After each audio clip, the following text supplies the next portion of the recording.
Querido Pai, eu quero te agradecer. Eu quero te louvar porque o teu Espírito testifica com o nosso Espírito que somos teus filhos. Herdeiros de Deus, co-herdeiros com Cristo Jesus. E a cada dia a tua palavra tem sido revelada para nós. A verdade que nos liberta, a verdade que nos transforma, a verdade que nos renova. Senhor, em nome de Jesus, usa minha vida como instrumento nessa noite para compartilhar a tua verdade, descortinar a tua verdade de tal forma que ao final desse nosso tempo haja libertação, haja uma verdade libertadora na vida dos teus filhos. Pois a tua palavra diz: e conhecereis a verdade, e a verdade vos libertará. Nos liberta de toda a prisão da religiosidade, do engano, da mentira, dos conceitos errados, e que a tua luz nos conduza. Tua palavra é lâmpada para os nossos pés e luz para o nosso caminho. Senhor, eu quero clamar para que todos aqueles que o Senhor realmente desejou estar nessa live, que eles cheguem sem nenhum impedimento. Que não haja nenhum impedimento de comunicação, de conexão, de nada. Mas que nós possamos juntos, ó Deus, buscar e nos aprofundar no teu conhecimento. Não a nós, mas ao teu nome seja toda a glória. Esvazia-me de mim mesmo, Senhor. Toda honra, toda glória e louvor seja para ti. Em nome de Jesus. Amém. Glória a Deus. José Salles, seja bem-vindo. Vânia, glória a Deus. Graça e paz. Então, queridos, abram suas Bíblias em Mateus, no capítulo 13, a partir do versículo 47. Mateus, capítulo 13, versículo 47. E nós vamos falar dessa última parábola, das 7 parábolas do reino dos céus, de Mateus 7, também chamada de a parábola da rede. Talvez aí na sua Bíblia esteja escrito os bons e os maus peixes, os peixes bons e os peixes ruins. E o texto diz: o reino dos céus é ainda semelhante, ou seja, tem uma aparência, a uma rede que, lançada ao mar, recolhe peixes de toda espécie. Então, grifa aí na sua Bíblia, peixe de toda espécie. E quando está repleta, os pescadores a puxam para a praia. Então se assentam e juntam os bons em cestos, mas jogam fora os ruins. Assim também ocorrerá no final desta era. Então essa é uma colheita que vai acontecer no final dessa era. Chegarão os anjos, e ela será feita por anjos. Então põe em parêntese aí, os anjos, e irão separar os maus dentre os justos, e lançarão os maus na fornalha ardente, e ali haverá grande lamento e ranger de dentes. Então olha os anjos aqui de novo, Juliana Rocha, graça e paz, shalom. Olha os anjos aqui novamente fazendo separação. Lembra quando nós falamos da parábola do joio e do trigo? Quem faz essa separação no final são os anjos. Aqui eles novamente não só fazem a colheita, como fazem a separação. Versículo 51. Então lhes perguntou Jesus: entendestes todas estas parábolas? Ao que eles responderam: sim, Senhor, entendemos. E Jesus lhes disse: portanto, todo mestre da lei bem esclarecido quanto ao reino dos céus, grife aí, bem esclarecido quanto ao reino dos céus. Então não é só ser mestre da lei, mas é ser bem esclarecido quanto ao reino dos céus. Graças a Paz, Donizete. É semelhante a um pai de família. Ele tem a aparência de um pai de família que sabe tirar do seu tesouro, Cidinha Leite, Graças a Paz, coisas novas e coisas velhas. Amém? Então, hoje nós vamos usar bastante a Bíblia. Pena que a gente não pode estar conectado aqui pelo Meet, para que alguém pudesse fazer leituras bíblicas para nos ajudar. Mas vai dar tudo certo. Lúcia Campos, seja bem-vindo. Amém, queridos? Então essa é a parábola da grande rede e de uma grande pescaria. Rita Dovite, seja bem-vinda. E eu quero, como toda segunda nós fazemos, fazer uma breve revisão sobre o reino dos céus, ok? Porque é muito importante que a gente entenda essa verdade. E a maioria de vocês que tem acompanhado atentamente, que tem anotado, que tem buscado, eu posso lhes garantir que vocês hoje adquiriram entendimento que a grande maioria dos crentes nas igrejas não tem acerca desse assunto. Então, é muito importante que a gente fixe toda essa revelação. Então, lembrando que o reino de Deus, ele é o governo de Deus desde a eternidade passada até a eternidade futura. Então, ele é um reino que vai de eternidade a eternidade. O reino dos céus é esse reino de Deus aqui na terra, sendo que aqui na terra nós vivemos num tempo que não é o Kairos, não é o Kairos, aquele tempo eterno, mas é o tempo Cronos, é um tempo que é linear. O tempo Kairos é um tempo circular, ele não tem começo, nem meio, nem fim, então ele é sempre hoje. No tempo Cronos, que é o que nós vivemos, o cronológico, ele é um tempo linear, então ele tem passado, presente e futuro. E o reino dos céus é exatamente esse reino de Deus aqui na terra, que começa na vinda de Jesus.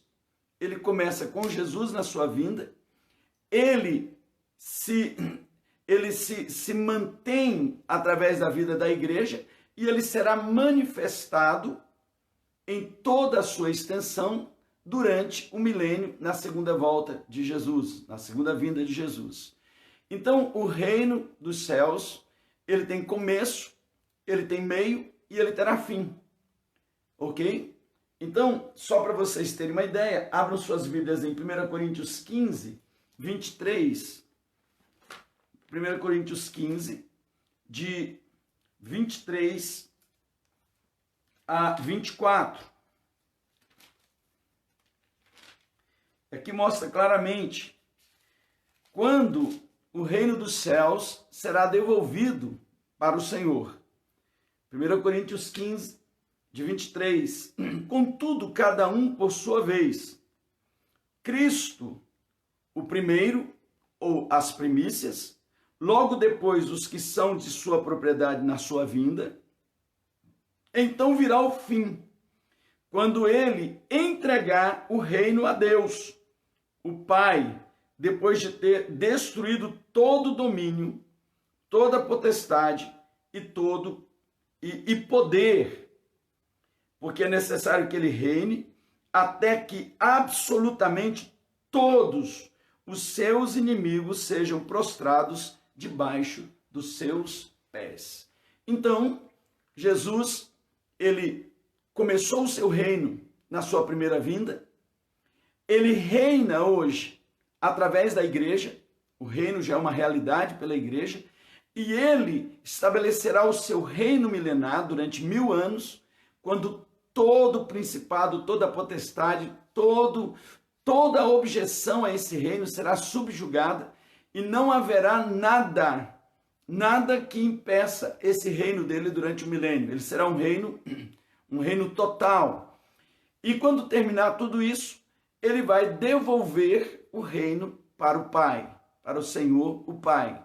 O reino de Deus aqui na terra, chamado também de reino dos céus, será devolvido para o Senhor. Ok? O reino, ele tem a aparência, o reino ele é aparente, então ele tem uma aparência exterior. Qual é a aparência do reino? Está descrito nas parábolas. Uma hora o reino é semelhante, ou ele parece com uma semente plantada em campos, uma hora ele parece uma semente de trigo que foi semeado o joio junto, uma outra hora ele parece com uma pérola que é gerada dentro no mar, ele parece com um tesouro que foi escondido, então ele tem a sua aparência. A aparência do reino dos céus está nas parábolas. Então, quando você estuda as parábolas, você vê a aparência exterior do reino. Ou seja, aquilo que é invisível, ele se torna visível. Então, a visibilidade, a aparência exterior do reino está nas parábolas. Segundo, o reino, ele também tem uma realidade. Qual é a realidade do reino dos céus? A igreja. É Cristo já reinando na terra através da igreja. Cristo começou o seu reino e ele continua reinando através da igreja. Então, a igreja, ela carrega essa autoridade de Cristo nela. Então, as parábolas, Amanda, elas estão interligadas por quê? Porque essas parábolas, elas estão inteiramente ligadas às 7 igrejas, às 7 cartas, às 7 igrejas de Apocalipse. Depois nós vamos ver esse encaixe e você vai ver claramente por quê? Porque as parábolas, elas mostram, quando eu estudo as parábolas, quando eu vejo as palavras do reino, elas trazem para mim uma restauração, porque as parábolas, elas me levam de volta para Deus. Elas me levam de volta para Deus. Elas me trazem de volta para o Senhor. O estudo das parábolas, dessas 7 parábolas, traz uma restauração. À medida que a igreja entra no estudo das parábolas, traz temor, traz santidade, traz renovo, ou seja, é restaurador o estudo das parábolas. Ok? Então, como eu havia falado, o governo do Messias na terra hoje é através da igreja. Quanto mais você evangeliza, quanto mais nós evangelizamos, mais nós expandimos o governo do Senhor. Isso é tão poderoso, isso é tão sério, porque quando eu evangelizo, é muito mais sério do que eu sair fazendo batalha espiritual. Paulo chegou na cidade de Éfeso e havia um principado maligno de Diana, um culto a Diana. A cidade vivia ao redor desse culto de Diana. Paulo não foi fazer guerra contra a rainha dos céus. Paulo não foi fazer guerra contra Diana. O que Paulo fez? Paulo formou durante 3 anos e meio uma equipe de 12 homens. Ele formou uma liderança, ele plantou maturidade para que eles pudessem levar o evangelho dentro daquela cidade. E o evangelho foi entrando na cidade de Éfeso e foi entrando de tal forma, num poder tão grande, foi libertando, porque o evangelho é o poder de Deus para a salvação de todo aquele que crê. Quando as pessoas foram sendo salvas, elas foram sendo libertadas do domínio do principado e, consequentemente, foi enfraquecendo o domínio das trevas naquela cidade, de tal forma que eles, num determinado momento, trouxeram seus livros de magia, seus livros de idolatria, de feitiçaria e queimaram em praça pública. Então eu já falei para vocês, esse ato ali em Éfeso não foi um ato qualquer, porque hoje, se você achar que um livro é caro, imagine naquela época, o valor era incalculável. mas eles estavam livres. E por isso, o principado enfraqueceu, e quando João chega ali em Éfeso, Éfeso já tem uma igreja grande. Timóteo assumiu a igreja de Éfeso já com mais de 20 mil membros. Uma igreja pujante, uma igreja que ela cresce em células. E o segredo ali da igreja que Paulo plantou é uma igreja que ela não tinha um templo, ela ia crescendo de forma orgânica, porque de casa em casa essa igreja ia entrando. Olha o poder de uma igreja celular, olha o poder de uma igreja celular. Mesmo durante esse tempo de pandemia, a igreja está viva. As casas se tornaram lugares de celebração e adoração. Todas as quintas-feiras, nossas células familiares têm sido um resgate. Por quê? Porque se o inimigo trava a nossa junção, aonde a gente tem um templo, nós continuamos vivendo a vida de Deus. Por quê? Porque nós entendemos que o nosso crescimento é orgânico. E através desse crescimento orgânico, nós vamos expandindo o reino, aumentando o governo desse reino, o governo do Messias. Toda vez que você vai ampliando esse governo, nós vamos chegando mais longe. E a paz, ela virá com o aumento do governo. Isaías já tinha profetizado isso. Lá atrás, no capítulo 9, ele diz: o aumento do governo dele, esse governo não terá fim. E o aumento desse governo trará paz sobre a terra. Então, quando eu evangelizo, toda vez que eu evangelizo, a primeira coisa que vem é uma guerra. Mas depois dessa guerra vem paz. Então, por quê? Porque eu estou entrando em guerra espiritual. Eu estou tirando um reino e colocando outro. Evangelizar é o maior nível de guerra que você possa imaginar. Porque quando você está salvando uma pessoa, você está amarrando. O Senhor Jesus, ele disse que ninguém conquista os bens do valente sem antes amarrar o valente. Então nós estamos tomando os bens do valente e colocando o governo de Jesus sobre aquelas vidas. Então a realidade do reino é exatamente a igreja. Jesus reina sobre a terra. Mas eu não posso dizer que Jesus reina sobre todo mundo. Não reina. Você acha que Jesus reina em alguns lugares que nós vivemos? Reina. Eu posso dizer que dentro dos palácios dos governos Jesus reina. Eu posso dizer que Jesus reina dentro de certos lugares onde está ali a corrupção, a mentira. Não. Tem governo dele lá dentro? Tem. Porque tem crente, tem gente cristã. E o reino dele está entrando. Mas eu não posso dizer que ele reina sobre toda a terra ainda. Mas nós precisamos trabalhar para que a nossa cidade, a nossa família, a nossa casa, para que a nossa nação, ela se torne um lugar da glória de Deus. Amém? Então a realidade do reino. Quando eu entro em alguns lugares, quando eu como igreja entro, eu posso declarar: é chegado o reino dos céus aqui nesse lugar. É chegado o reino dos céus. E quando o reino dos céus chega, ele tem autoridade, e o Senhor nos dá autoridade sobre principados, potestades, sobre demônios. Pisaremos serpentes, escorpiões, não seremos atingidos. Por quê? Há uma autoridade. Se você tem esse entendimento, e se você se sujeita ao governo do Messias, então o reino de Deus é real, o reino dos céus se torna real onde você está.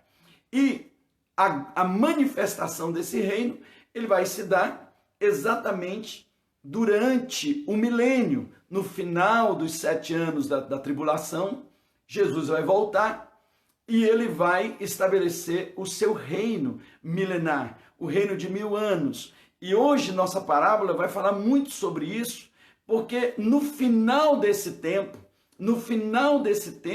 é que essa rede vai ser lançada e vai ser separado esses peixes bons dos peixes maus. Amém? Então, a gente precisa entender isso. E o Senhor, depois dos 1000 anos, ele devolve o reino para Deus e estabelece os novos céus e nova terra. Então, vamos entender a parábola. Lembra que eu tenho falado para vocês que a Bíblia, ela não se confunde. Então, eu não vou ver uma coisa na Bíblia que o Senhor diz que é isso, e lá na frente vai ser outra coisa. Não, ele não vai mudar. Então, Lembra quando nós falamos da parábola do grão de mostarda, que se transformou numa árvore grande e que as aves do céu se alojavam nela? E eu disse para vocês, quem são essas aves do céu? A primeira parábola já explicava. Se na primeira parábola as aves dos céus, elas são demônios que roubam a semente, então nessa parábola as aves do céu não podiam ser outra coisa. E aí vocês viram claramente que as aves dos céus são demônios. Então aqui, novamente, nós temos uma repetição. Por quê? Porque aqui, nessa parábola, é colocado o mar. O que é o mar? Na parábola da pérola, nós vimos claramente que o mar representa o mundo corrompido. Então eu não posso dizer que essa parábola, essa rede foi lançada sobre outro lugar que não o mundo corrompido, porque o mar está aqui novamente o mar está mostrado aqui. Então o mar representa o mundo ou as nações. É a colheita feita no mundo e não na igreja. Quando os anjos fazem a separação do trigo e do joio, eles estão fazendo dentro da igreja. Mas aqui não. Amém? Então anote bem isso, porque a Bíblia explica a Bíblia. A gente não pode sair trazendo interpretações da nossa cabeça ou daquilo que a gente acha. Provavelmente, durante esse processo que a gente está estudando, alguns de vocês vão ouvir coisas diferentes que já ouviram, ou vão ouvir coisas que nunca ouviram. O mais importante disso tudo é guarda. O apóstolo Paulo diz, ouvi tudo e retém o que é bom. Amém? Então, retenham aquilo que é bom. Então veja, nós não podemos agora mudar. Se lá o mar era o mundo, aqui também é o mundo. E muito mais as nações ímpias que não foram arrebatadas, que não foram salvos, que permaneceram vivas depois de todo o processo dos 7 anos de tribulação e da vinda de Jesus. Então são as nações ímpias que restaram, e nessas nações vai haver uma separação. O Senhor vai fazer uma separação. Então o versículo 48, ele nos mostra claramente que, voltem lá para Mateus 13, versículo 48. E quando está repleta, os pescadores puxam para a praia, então se assentam e juntam os bons em cesto, mas jogam fora os ruins. Versículo 49. Assim também ocorrerá no final desta era. Chegarão os anjos, tem tradução que diz os santos anjos, e irão separar os maus dentre os justos. Então qual é a função desses anjos? A função desses anjos é fazer esse trabalho, é fazer essa separação, é fazer o trabalho para o Senhor, ok? Então eles farão essa separação entre ímpios e justos. Agora, para a gente entender essa parábola, a gente precisa ver a parábola que está lá em Mateus 25, 31. Porque quem são esses justos e quem são esses ímpios? Então, Jesus, ele conta lá em Mateus 25, uma parábola paralela a essa, semelhante, usando a figura dos bodes e das ovelhas. Versículo 31. Quando o Filho do Homem vier em sua glória. Então, quando o Filho do Homem vier em sua glória, quando? No final da grande tribulação, na parousia final, quando Jesus está vindo com a sua santa cidade, nas nuvens, já com a sua igreja, e ele está vindo agora para quê? Para salvar Israel. Ele está vindo agora para socorrer e salvar o remanescente de Israel, que é quando ele vem e ele vai pisar no Monte das Oliveiras. Essa volta dele é a volta visível. Nessa volta visível, ele vem, que nós podemos chamar de segunda vinda. Ele vem, primeiro tem uma volta invisível, quando a cidade santa, ela sai lá do céu, na direção da terra. E essa viagem dessa cidade demorará 7 anos. E durante esses 7 anos, aqueles que foram arrebatados antes da tribulação, ou seja, os vencedores, não toda a igreja, os vencedores, você vai ver isso quando nós estivermos estudando Apocalipse, lá no capítulo 12, o filho varão da mulher. Então, em Apocalipse 12, diz que a mulher estava gritando de dores de parto, o dragão queria comer o filho da mulher, e quando esse filho nasceu, ele foi levado para o trono de Deus. Então, há um grupo de pessoas que será levado direto para o trono de Deus. Direto para o trono de Deus. Esses são os que a Bíblia chama de vencedores. Quando você olha as 7 cartas das igrejas, sempre está ali no final. Aquele que tem ouvidos para ouvir, ouça o que o Espírito está dizendo à igreja. Ao vencedor. E aí ele fala, ao vencedor eu vou dar um novo nome. Ao vencedor eu vou fazer com que sente junto comigo no trono do meu Pai. Ao vencedor eu vou dar a ele a autoridade para governar as nações. Ou seja, olha quanta coisa tem para os vencedores. Então, os vencedores são aqueles que realmente construíram a sua vida com obras de justiça, que serviram ao Senhor. E esse é o tempo de nós realmente edificarmos essa casa para Deus com ouro, prata e pedras preciosas.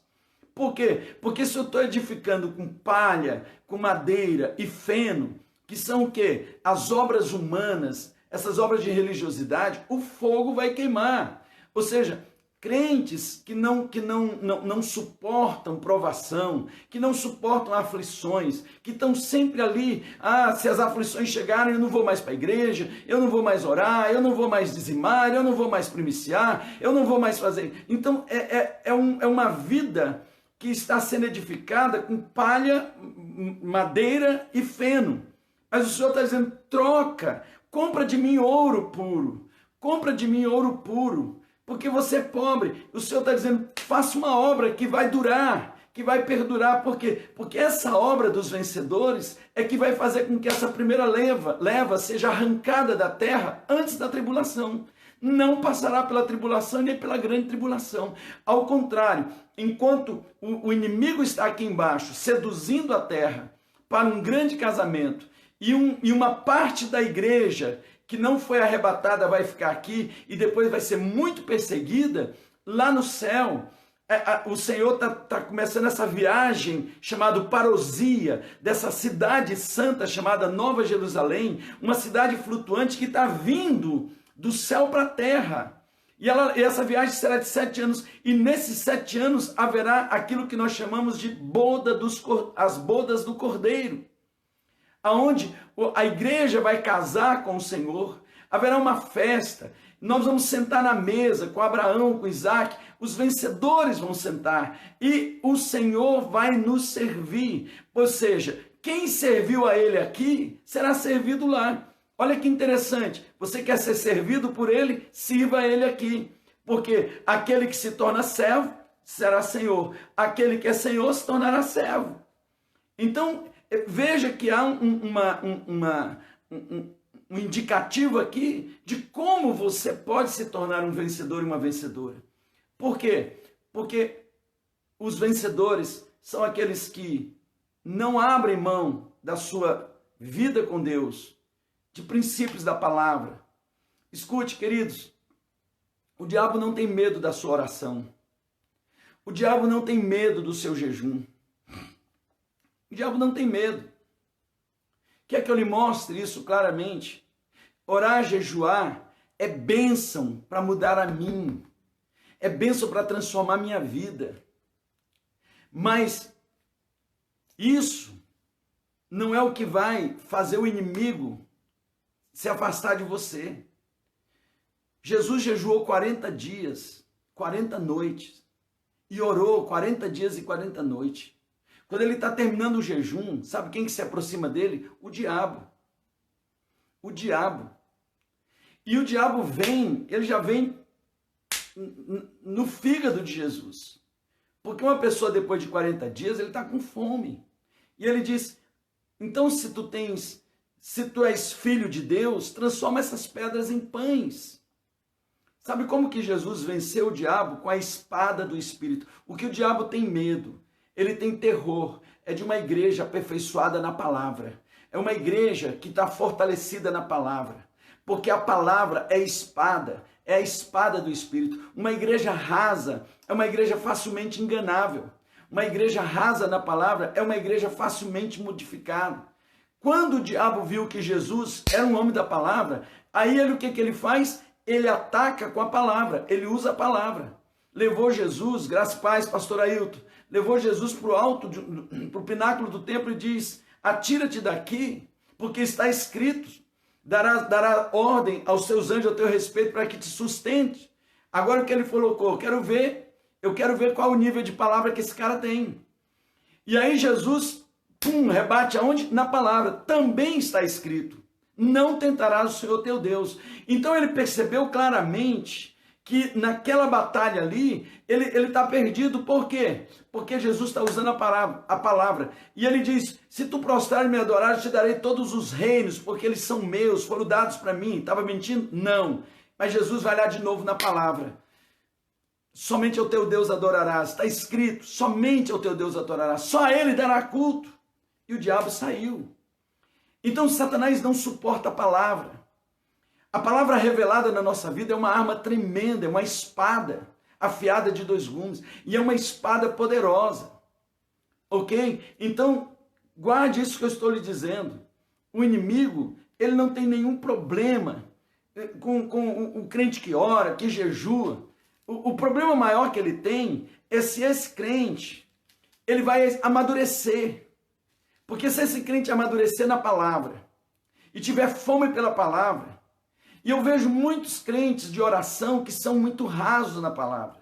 Deixa eu lhe falar uma coisa. Quando Deus criou o homem, e Deus falou para o homem, para Adão, Adão, essa árvore, não coma desse fruto. A mulher não tinha nascido ainda. Quem tinha que ensinar a mulher era Adão. Mas Adão prevaricou nesse processo. Adão não formou o coração de Eva. E você pode ver, a serpente não foi atacar Adão, porque a serpente sabia que Adão conhecia o princípio, ele sabia do princípio.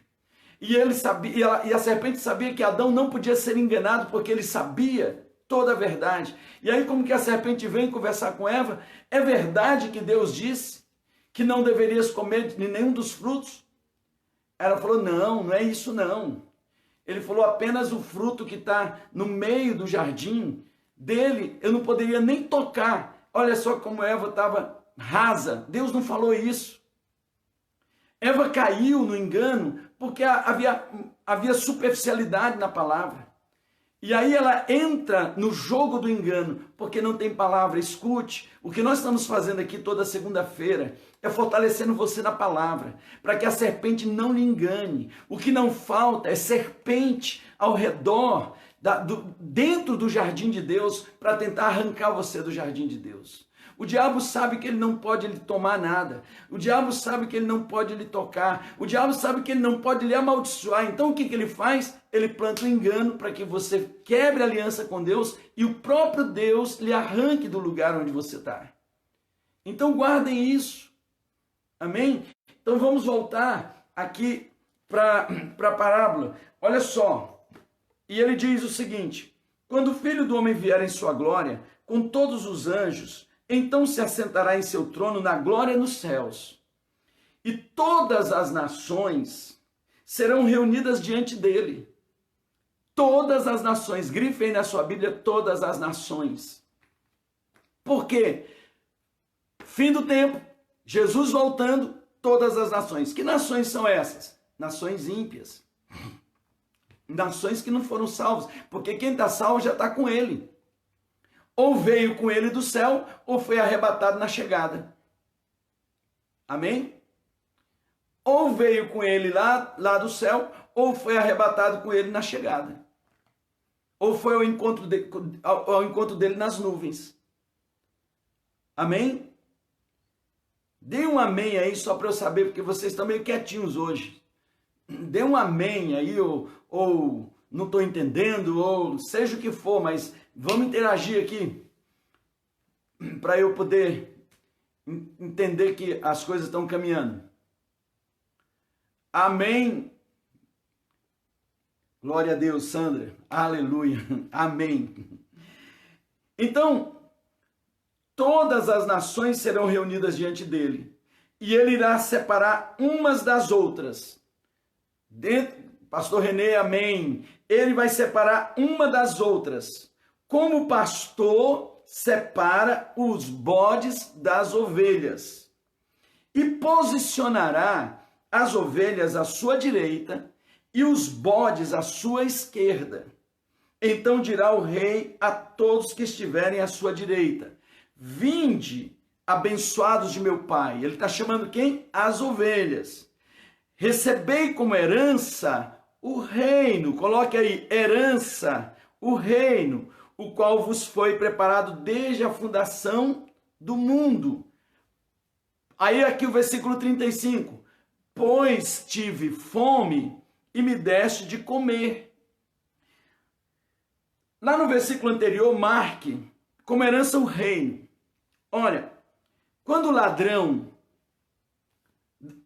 lá na cruz, ele se arrependeu e ele olhou para Jesus, reconhecendo que Jesus era o Filho de Deus, ele disse: lembra-te de mim quando entrares no teu reino.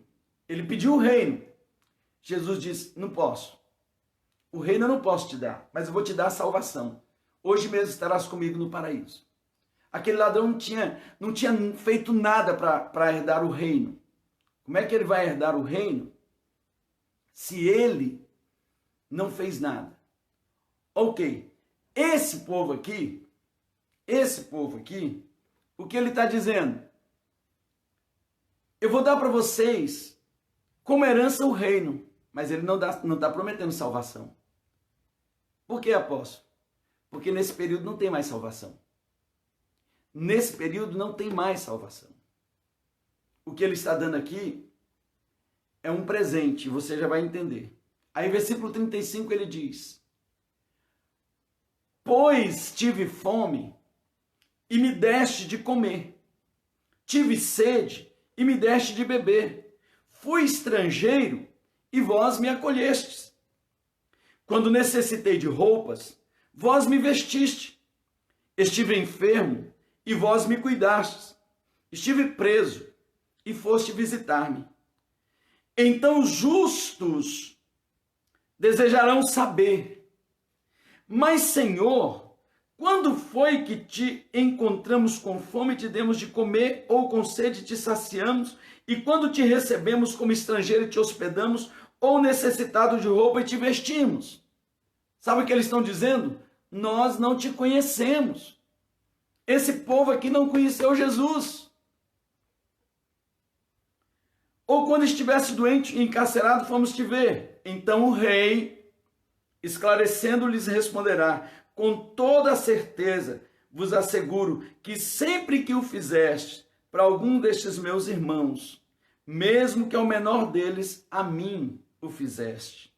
Mas o rei ordenará aos que tiverem à sua esquerda: malditos, apartai-vos de mim, ide para o fogo eterno, preparado para o diabo e seus anjos, porquanto tive fome e não me deste de comer, tive sede e nada me deste de beber, sendo estrangeiro, não me hospedaste, estando necessitado de roupa, não me vestiste, e encontrando-me enfermo e aprisionado, não foste visitar-me.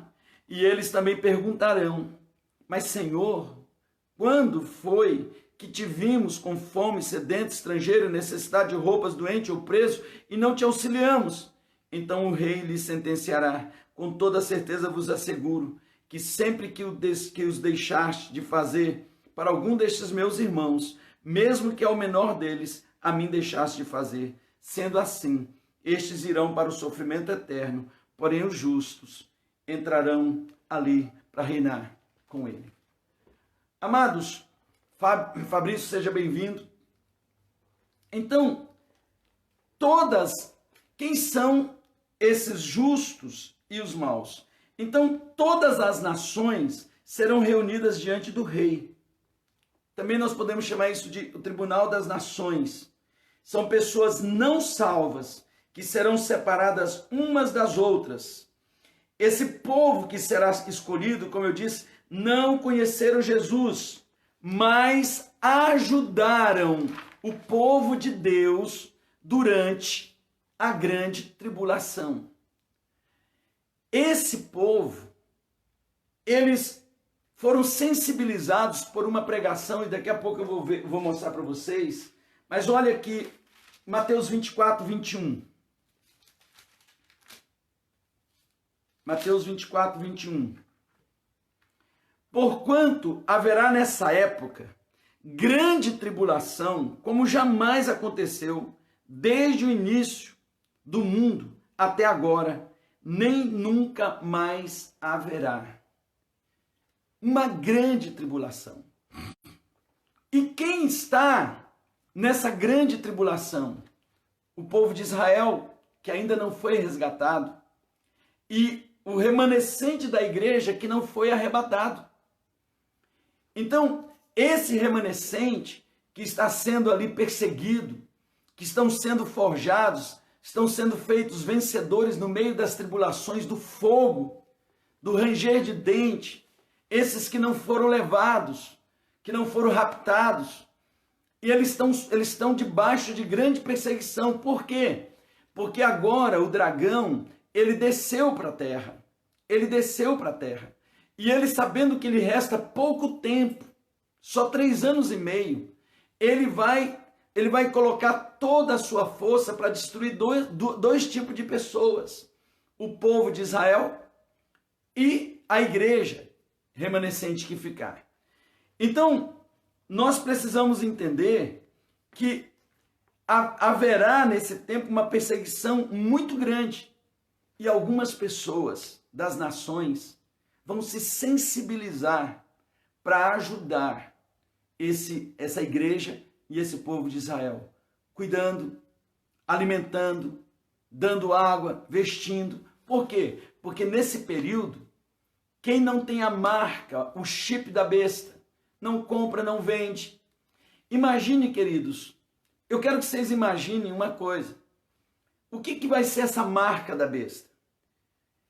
Com certeza, um chip com uma moeda que não é uma moeda de papel, que só quem tem aquele chip consegue movimentar esse dinheiro virtual.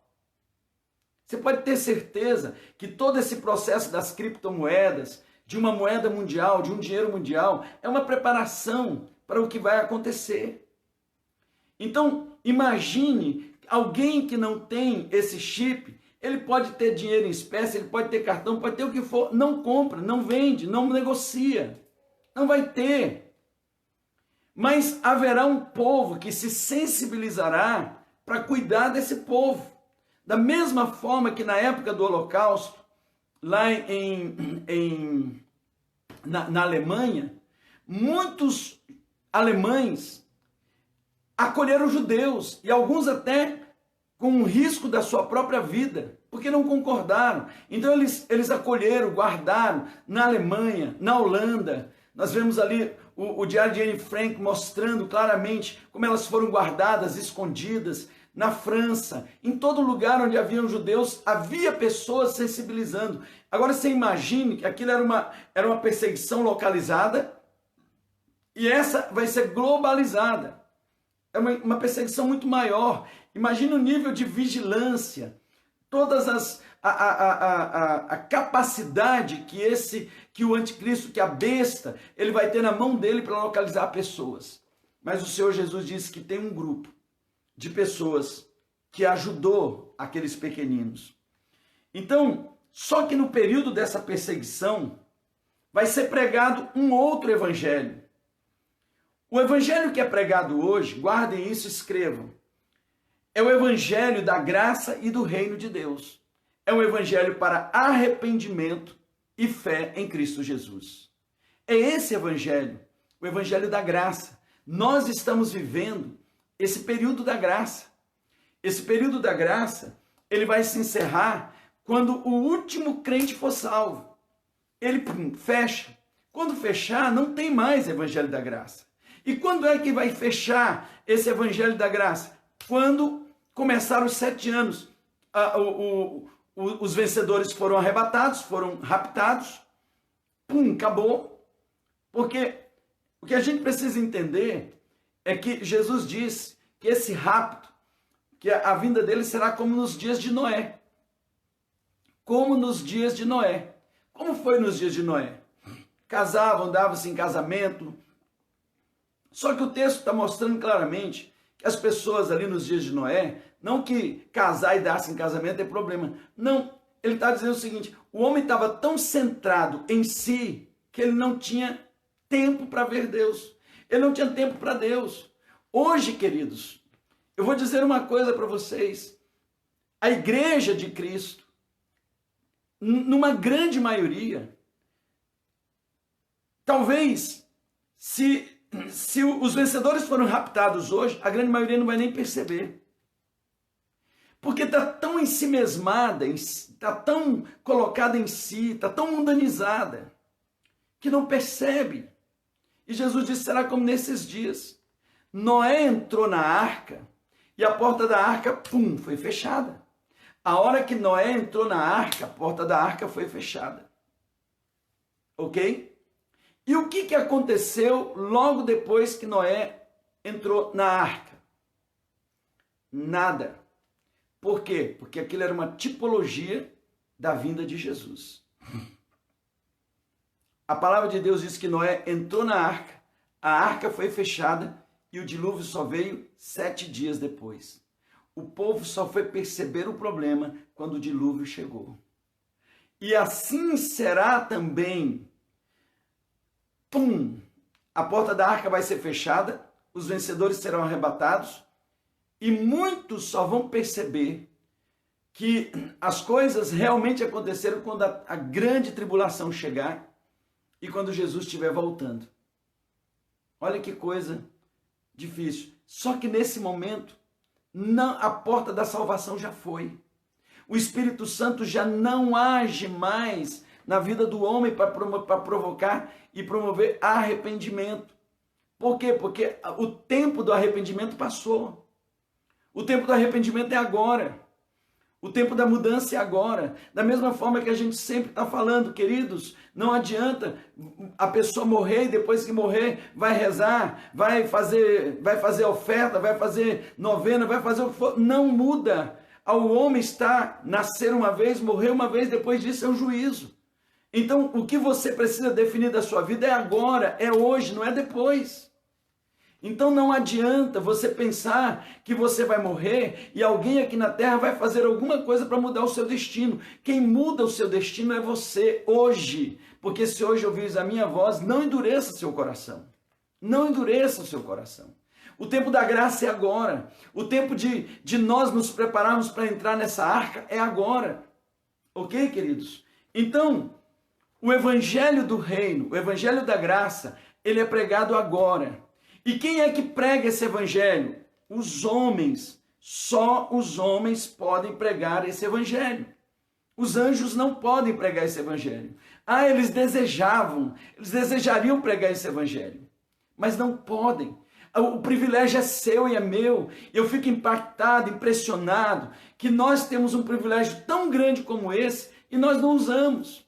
Nós não falamos. A gente fala de tanta besteira no nosso dia a dia, mas não fala do amor de Jesus. Hoje eu atendi uma senhora que a Rose encontrou com ela na rua e elas começaram a conversar e a Rose não perdeu tempo, já foi lá e apresentou o evangelho. E hoje essa mulher foi lá na igreja dizendo, aquele encontro mudou minha vida. E mudou por quê? Porque ela estava falando de máscara, falando disso, falando daquilo outro. A Rose pegou aquele gancho e falou de Jesus. E Jesus salvou aquela mulher.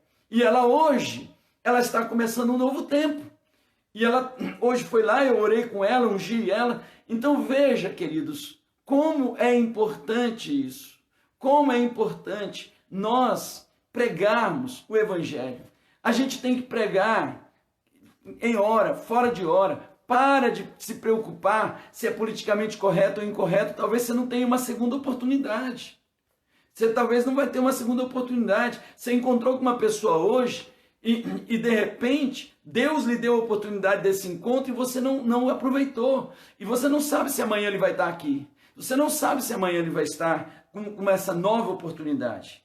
Porém, durante a grande tribulação, será pregado o evangelho eterno. Escreva isso. O evangelho eterno. Ele não será pregado à igreja, e sim às nações ímpias na grande tribulação. Vamos ver então Apocalipse 14. Vamos olhar tudo na Bíblia. E eu espero que a gente consiga falar tudo hoje, porque não tem como a gente falar dessa parábola sem entrar no Apocalipse. Amém? Então, capítulo 14, versículos 6 e 7. Observei, olha João está dizendo, observei outro anjo que voava pelo meio do céu e portava nas mãos o evangelho eterno. Marque isso aí, evangelho eterno. Para anunciar aos que habitam na terra, a toda nação, tribo, língua e povo. Então proclamou com voz grave: temei a Deus, rendei-lhe glória, porquanto a hora do seu juízo chegou. Adorai aquele que fez o céu, a terra, o mar e a fonte das águas. Olha esse evangelho. Esse evangelho, ele não tem nada a ver com salvação. O evangelho eterno, pregado pelos anjos, é o evangelho que está dizendo: temam a Deus. Por quê? Porque nós temos que entender que nesse tempo, eu quero só lhe dar um parêntese rápido. A Bíblia diz que logo depois do rapto, sete governantes, você vai ver isso lá em Apocalipse no capítulo 12, 7 governantes vão se levantar para trazer um governo mundial. E no meio desses 7 governantes, um deles é a besta, ou o anticristo. É um homem com influência demoníaca, e ele vai se destacar no meio desses outros 6. Então, ele vai se destacar. Nesse período, desses primeiros 3 anos e meio, a Cidade Santa está vindo. E exatamente na metade desses 7 anos, nos 3 anos e meio, quando a Cidade Santa vai passar pelo segundo céu, o segundo céu é habitação de Satanás, dos seus principados, e ali é onde ele vive. Muita gente acha que o diabo vive na terra. Não, ele vive lá e ele acessa o trono de Deus direto. A Bíblia diz que 24 horas por dia ele acusa as nossas vidas diante de Deus. Ele é o acusador das nossas almas. Mas a habitação dele é o segundo céu. Por isso que quando eu falo para vocês de Rosh Kodesh, a importância de nós entrarmos numa bênção redentiva quando a terra passa por esse giro. Por quê? Porque tem principado e potestade, tem portais de maldição ali, e esses principados e potestades, eles cobram pedágio na terra, sempre algo catastrófico. E Deus deu para o seu povo, Deus deu para cada um de nós uma chave para a gente passar por isso debaixo de bênção. Mas meu povo perece porque lhe falta conhecimento. O meu povo perece. Deus não está dizendo que o meu povo perece porque não ora. Deus não está dizendo que o meu povo perece porque ele não jejua. Não, ele está dizendo o meu povo está perecendo porque falta conhecimento, falta revelação, falta viver pela palavra. A palavra está ali, mas parece que ela não faz nenhum efeito. Por quê? Porque não há prática na palavra. Sabe, queridos, escute. Bênção é uma perseguição espiritual. A bênção de Deus é uma perseguição espiritual. O Senhor está dizendo, essas bênçãos virão, correrão e te alcançarão. Os anjos vão alcançar você. Mas a maldição também é uma perseguição espiritual, aonde são demônios que vão alcançar. E qual é o diferencial entre bênção e maldição? Se hoje ouvires a minha voz e fizeres tudo quanto está escrito nesse livro, então vocês serão benditos. Tudo tem a ver com o conhecimento, com a revelação da palavra e a prática dela na nossa vida. Guardem isso, filhos. Então, nesses 3 anos e meio, no final desses primeiros 3 anos e meio, a cidade está passando ali pelo segundo céu e vai ter uma guerra. Deus vai liberar Miguel. Miguel tem uma rixa antiga com o diabo, mas ele ainda não tinha sido liberado. Agora Deus vai liberar e fala, pode ir lá. E juntamente com os vencedores, Miguel vai expulsar o diabo do segundo céu, juntamente com 1/3 dos demônios que estão com ele. E eles vão cair, eles vão descer para a terra, eles serão expulsos. Eles, pois, o venceram pelo nome do Cordeiro, pela palavra do testemunho. Então, ele vai ser expulso. Quando ele desce à terra, está acontecendo uma coisa aqui na terra. A besta, o anticristo, a primeira besta, vai ser ferida de morte. Pum, vão matar ele. Quando o diabo desce, ele é um espírito. Como é que ele vai se manifestar aqui na terra se não for por um corpo? Ele entra no corpo dessa besta e ele ressuscita ela, dá vida para ele. Esse ato vai transformar ele num Messias. Então, o engano vai ser tão grande, por quê? Porque ele vai dizer, olha, aquele Cristo que vocês chamam é falso. Porque ele ressuscitou e sumiu, foi embora. Mas eu não, eu ressuscitei e eu estou aqui. Logo em seguida, virá um falso profeta, uma espécie de João Batista para preparar o caminho dessa besta, dessa segunda besta, que ele vai ser dado a ele pelo diabo poder para ele descer fogo dos céus, fazer sinais e maravilhas. Então, muitos crentes se impressionam com sinais, mas a gente precisa entender que nem tudo que está dando certo é certo. E aonde que eu vou ver isso? Na palavra. Na palavra. A gente fica muito impressionado com sinais, mas a palavra é o que mostra se aquilo é certo ou não. Ok, queridos? Então veja, essa segunda besta deu poder agora para o falso profeta. Esse falso profeta vai fazer uma imagem dessa besta. E a imagem dessa besta vai falar e vai soltar fogo. Vai ter vida. Então a vida dos crentes que ficaram vai ser muito complicada, porque nós pregamos quem são os ídolos. Tem boca, mas não fala, tem olhos, mas não vê, tem isso. Só que esse ídolo que o falso profeta fez, tem boca e fala. Ele solta fogo, quem não adorar a besta, ele mata. Então é um tempo de muita perseguição. Por quê? Porque agora o diabo sabe que ele só tem 3 anos e meio. E a perseguição, olha o que Jesus está dizendo, será um tempo, essa época, como jamais aconteceu desde o início do mundo até agora, nem nunca mais haverá. Uau! Então, nesse tempo, abra comigo lá em Apocalipse 14, acho que nós lemos já esse texto já. O evangelho vai ser pregado por esse anjo. E ele diz o quê? Temam a Deus, não a besta. Esse que está aparecendo Cristo.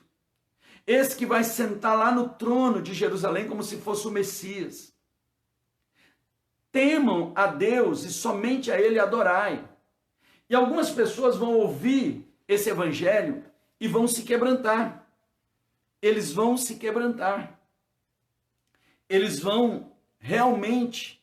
E aí são esses peixes bons e essas ovelhas que vão o quê? Temer a Deus e vão ajudar a igreja que ficou, vão ajudar os judeus, vão ajudar aqueles que estão numa grande perseguição, vão ajudar muitos deles com o preço da sua própria vida.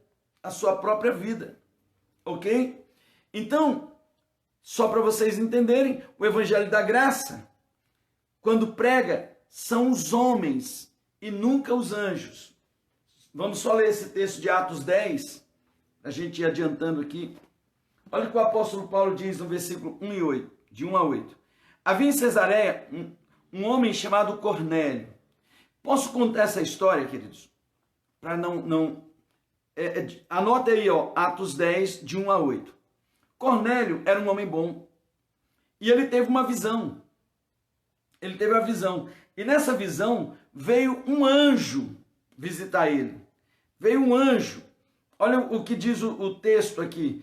Por volta das 3 horas da tarde, ele recebeu uma visão. De forma clara, viu um anjo de Deus que, se aproximando dele, o chamou pelo nome, Cornélio. E aí ele ficou estarrecido.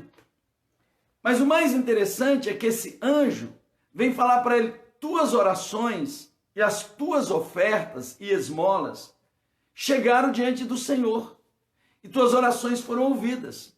Agora, Cornélio, envia mensageiros até Jope, porque ali tem um homem na casa de Simão o Curtidor chamado Simão Pedro. E traz ele para cá, porque ele vai te falar tudo aquilo que você precisa. Então, olha só, manda chamar Simão, versículo 5, também conhecido Pedro. Ele está hospedado com Simão Curtidor de couro, cuja casa fica à beira do mar. Assim que o anjo lhe falava, se retirou, chamou 2 servos e um soldado piedoso entre todos os que estavam a seu serviço, e compartilhando com eles tudo quanto havia se passado, os enviou a Jope. Por que aquele anjo não pregou o evangelho para ele? Porque o anjo não pode pregar o evangelho para arrependimento, o evangelho de Jesus, o evangelho do reino. Então o anjo disse: vai, porque tem um homem que vai pregar esse evangelho. Pedro vem, prega o evangelho, Cornélio recebe o Espírito Santo, é batizado e começa um processo tremendo entre os gentios, ali em Cesareia Marítima, do lado de Jope. Então, o nosso evangelho, guardem isso, é o evangelho do arrependimento e fé em Jesus Cristo.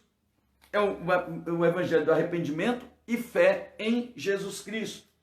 Só ler mais um texto aqui com vocês. Atos capítulo 20, versículo 21 e 24. Porém, eles têm sido informados, Atos 20, 21 a 24. 21 e 24. Testemunhei tanto a judeus quanto a gregos que eles necessitavam converter-se a Deus sob total arrependimento e fé em nosso Senhor Jesus. Versículo 24. Contudo, nem por um momento considero a minha vida como valioso tesouro para mim mesmo, contando que possa completar a missão e o ministério que recebi do Senhor Jesus para dar testemunho do evangelho da graça de Deus. Amém? Testemunho do evangelho da graça de Deus. A gente precisa entender que esse evangelho, ele é um evangelho para conversão, mas o evangelho eterno, que vai ser pregado durante a grande tribulação, é um evangelho pregado primeiramente por anjos e para trazer temor no coração das pessoas, temer a Deus e somente a Ele adorar. Porque naqueles dias a besta diz: só pode adorar a mim, só pode adorar essa imagem. Eu sou o Messias, eu sou o Cristo, e agora esses anjos estão vindo pregar. Então esse evangelho eterno não prega arrependimento e nem Jesus. Guardem isso. Não é um evangelho para salvação, pois nesse tempo não haverá mais graça de Deus e a porta da arca já está fechada. Amém? Fique bem claro. A porta da graça é como a porta da arca, depois de fechada, não tem mais outro meio de salvação. Nos dias do dilúvio, qual foi o meio que Deus providenciou para salvar a geração de Noé? A arca. Não tinha outro meio. Nos nossos dias, qual o meio que Deus promoveu para nos salvar eternamente? Jesus. Ele é o caminho, a verdade e a vida. Ninguém vai ao Pai senão por Ele. Então, esse evangelho eterno, ele prega temer a Deus e somente adorar a Deus. Nesse tempo, a besta estará reinando sobre os homens.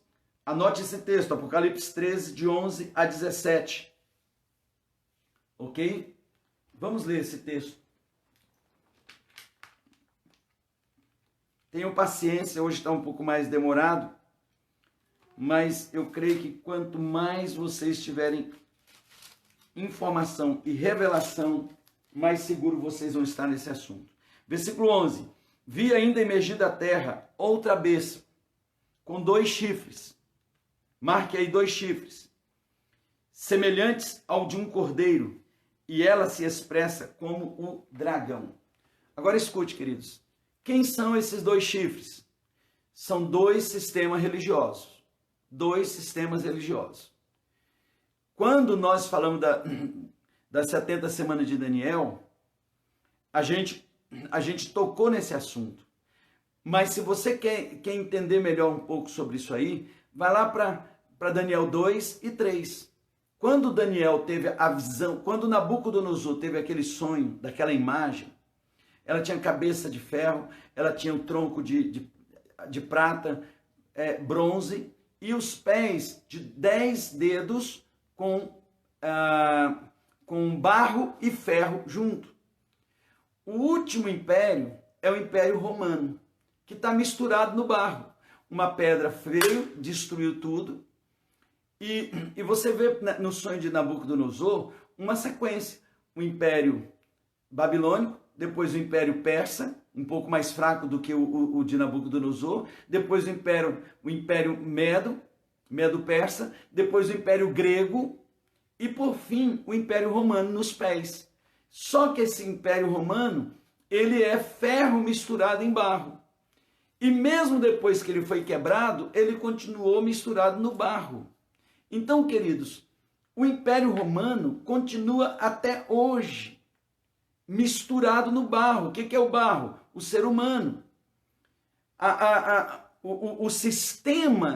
O sistema romano, ele continua desde a época em que o imperador Constantino ele estabeleceu toda essa estrutura pagã da igreja, e ele criou ali naqueles dias um sistema religioso chamado Catolicismo Apostólico Romano, que destoa com a igreja que nasce em Jerusalém.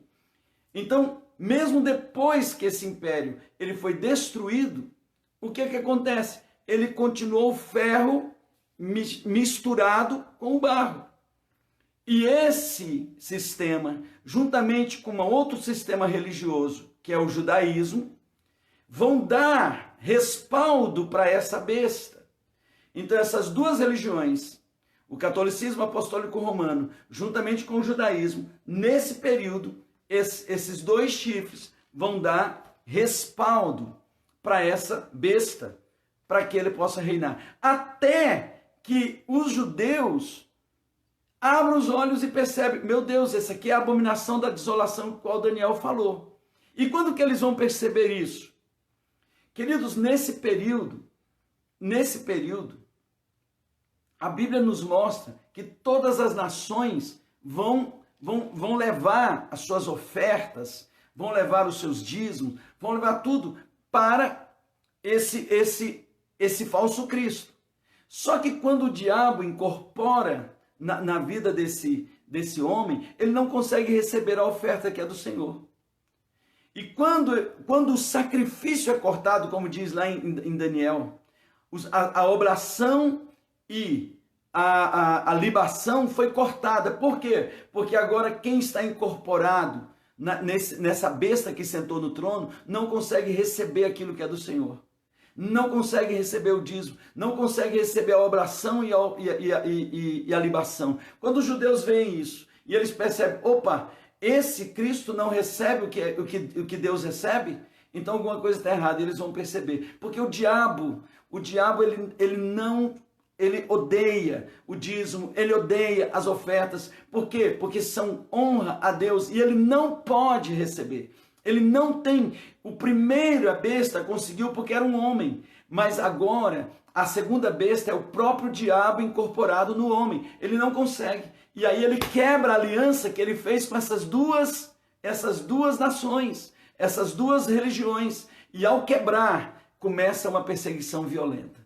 Então, queridos, e é isso que a gente precisa entender. Porém, o meu intuito aqui não é entrar, é só pincelar um pouco para vocês entenderem. E esse evangelho, ele é pregado nesse contexto onde Jesus diz: ai daquelas que estiverem grávidas, ai daqueles que quando tiverem que fugir dessa grande tribulação, for no inverno, porque os montes estão tudo congelados. Sabe, se você está lá no campo, fique. Não suba no eirado, não suba no telhado. Se está com um problema no telhado, não suba, se esconda. Por quê? Porque é um tempo terrível. Um tempo terrível. Porém, o anjo está pregando e muitos das nações vão guardar tanto os judeus quanto a igreja que está sendo perseguida. Ok? E esses é que realmente vão ser separados. Então, aqui os anjos vão separar, no final, na consumação, todas as nações que restaram vão ter que comparecer diante do rei. Quem vai juntar as nações? Os anjos. Vão trazer todos. E ali, os peixes bons e ovelhas serão colocados à parte. E os peixes maus e os bodes serão lançados na fornalha de fogo, a saber, a segunda morte, juntamente com a besta, o falso profeta e todos os seguidores da besta serão lançados no lago que arde com fogo e enxofre. Esses que ficaram irão permanecer na terra no milênio e irão participar do reino de Cristo como recompensa. Não serão salvos, guardem isso. No final do milênio, eles serão enganados e virão guerrear contra Jesus. Serão destruídos e lançados no lago de fogo.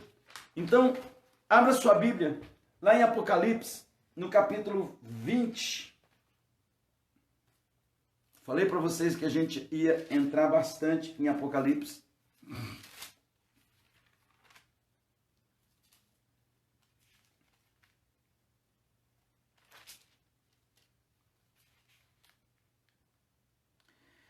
Versículo 7. Quando se completarem 1000 anos, marque aí, completarem 1000 anos. Versículo 7 do capítulo 20. Satanás será solto da prisão e sairá para seduzir as nações que estão nos 4 cantos da terra. Quem são essas nações? As ovelhas e os peixes bons que ficaram. As ovelhas e os peixes bons que ficaram. Gog e Magog, cujo número é como a areia do mar, a fim de ajuntá-las para a grande guerra.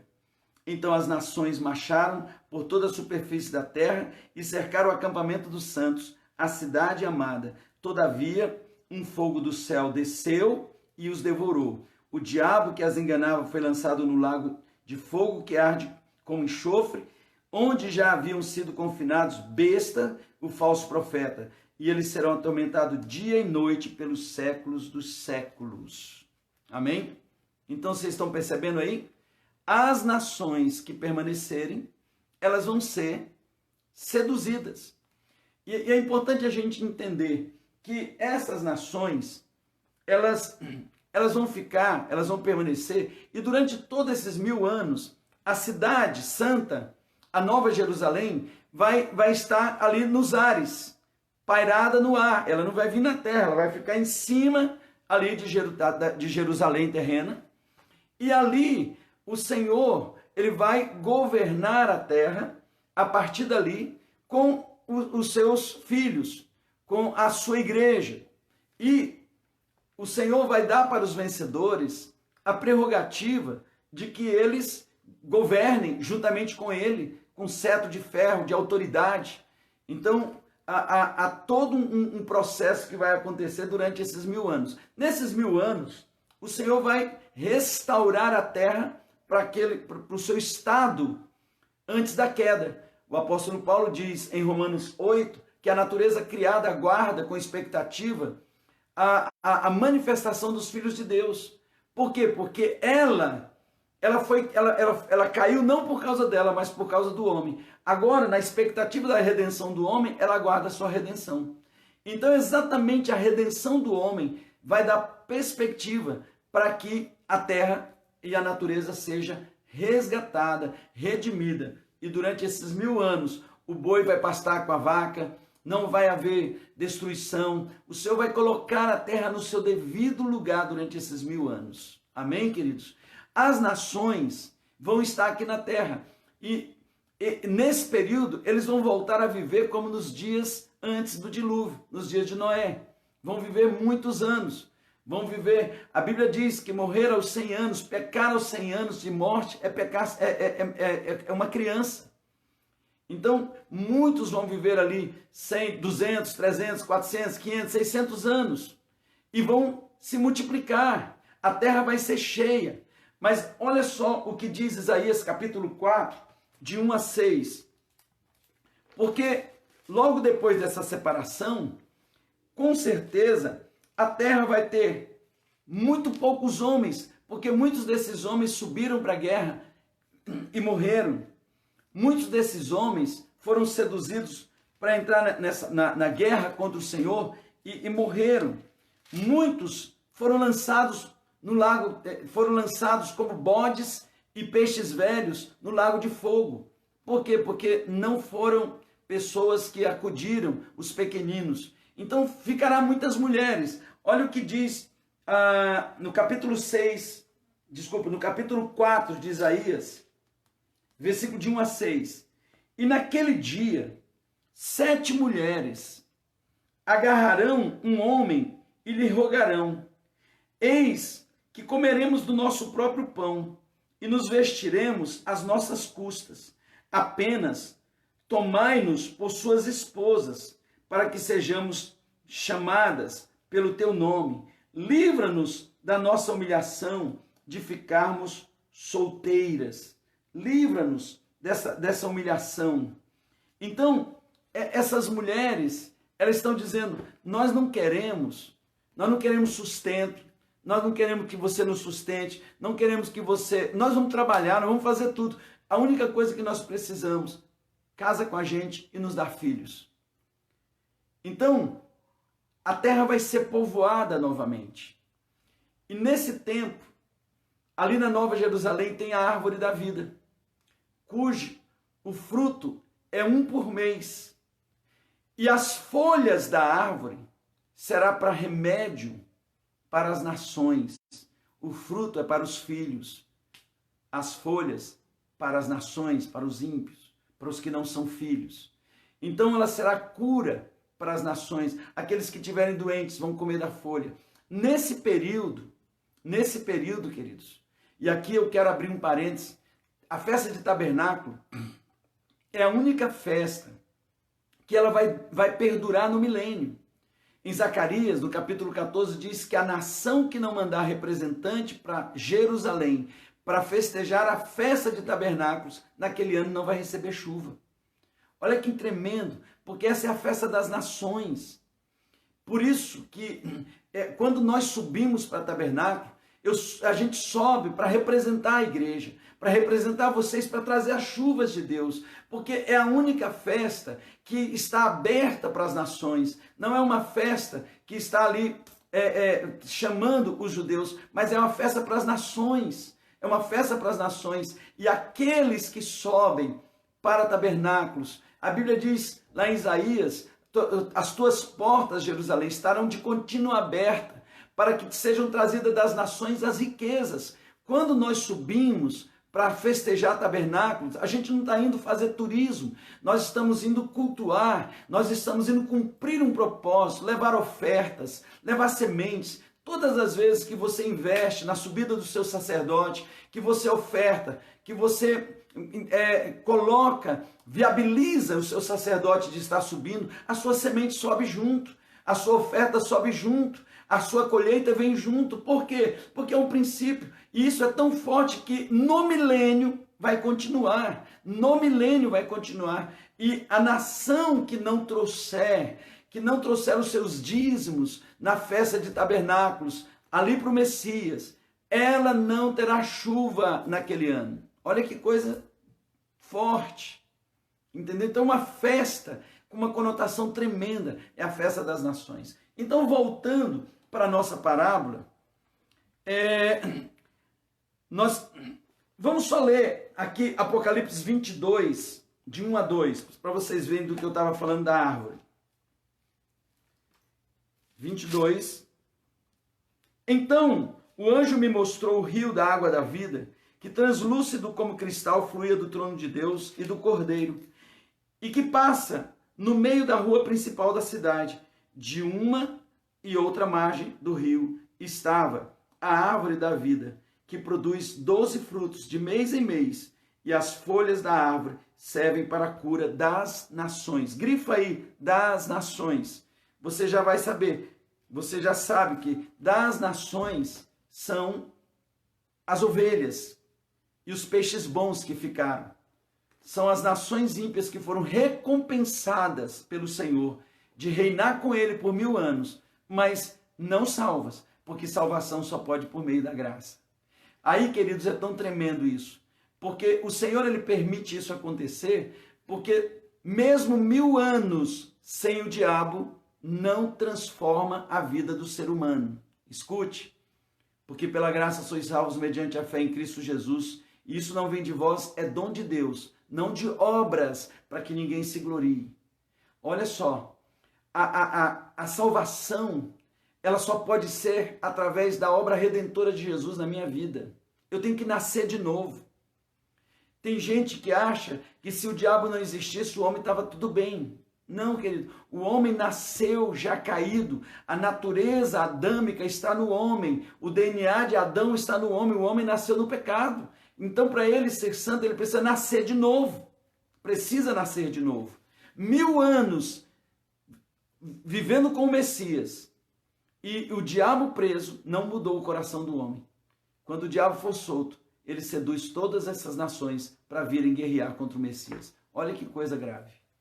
Então, por isso que a gente precisa entender, queridos, não é as boas obras, não são as boas obras, o que salva é o arrependimento, o confessar Jesus Cristo como Senhor com a sua boca e no seu coração crer que Deus ressuscitou dentre os mortos. Então, voltando para a parábola, para nós terminarmos. A rede aqui dessa parábola é o Evangelho eterno. É o Evangelho eterno. Ok? Lembrando que Pedro, ele foi instruído para ser pescador de homens. A rede de Pedro era o Evangelho da graça e do reino, que é a rede da igreja. A nossa rede é o Evangelho do reino. O Evangelho eterno, temei a Deus e só ele adorai, é o Evangelho que os anjos pregaram. O local do Evangelho eterno, o mar, o mundo, as nações.